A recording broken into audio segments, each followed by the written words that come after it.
Yes, Vortex. I absolutely hate Door Dashers with a passion. Not all of them, but I would say most of them do not have any people skills. And now you're gonna have all these like useless immigrants. Like immigrants that are just pouring into the country to like destroy the country.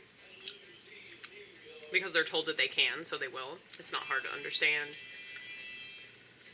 But like none of them can speak English. And so what are they gonna do?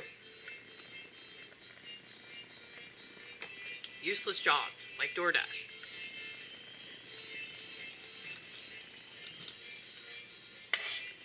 So it's mainly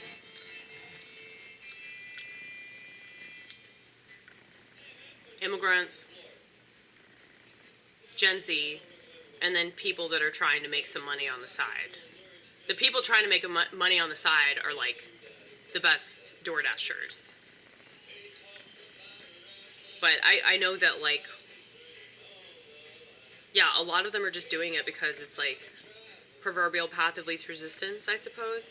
They don't have to really do anything. They can just drive around and be on their phone like the majority of the day.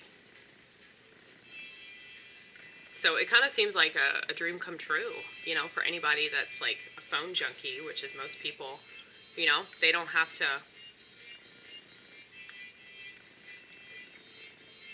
work a job that requires very much of them. They just drive around, pick up food, and the whole time they're waiting for food, they can just stare at their phone, which is what they're already so fucking good at, right? But see, I've noticed in the various jobs that I've worked since I started working, and, you know, since the phones came out back in 2007? So it's like, I just see people, like, that's all they're doing. And so it's not just, like, all the clientele. Like, most of your customers are on their phones. But it's like, you know, you see this in restaurants, you see this in retail. I'm trying to think if I've done any other job besides that. I work at a gas station. I guess that's kind of both, in a way. It's mainly retail. But low-end jobs, okay? Low-end jobs that you actually learn a lot from because you have to deal with people. And it just involves, like, simple skills, you know, like being able to count and being able to take money and count it.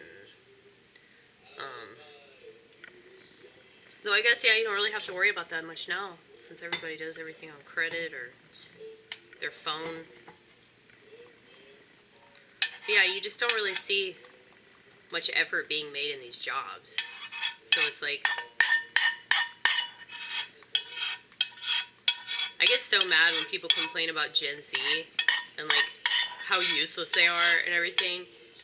And it's like, yeah, I hate this, you know, technology dependence. Y'all know I hate it. But it's not their fault, though. It's not their fault. This is the world that they were brought up in. I feel sorry for them more than any other well, actually, Gen Alpha. I feel sorry for them, too, but yeah, it's like all these other generations, like, we knew what life was like before technology, and it's like, they still chose it. They still chose it. Isn't that crazy? But I guess it's like, yeah, most people don't realize, like, they have the option to say no, and they're not as, like, obstinate towards, like, whatever social progress, like, they're pretending is happening.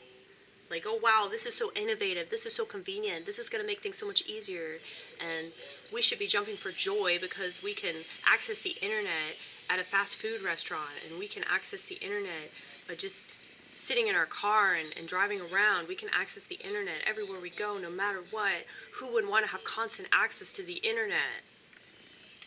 I don't know, a sane person? A sane person? Isn't it crazy that the disorganized schizo is the sane person? Isn't it crazy that, like somebody that would be considered to be, like, living on the fringe is, like, way more aware of why things are falling apart and why things are terrible and why people act crazy and why the kids are monsters and why their parents are even more useless and why all the generations suck, not just yours, okay? I mean, I hate mine. Y'all know I hate mine. Ooh,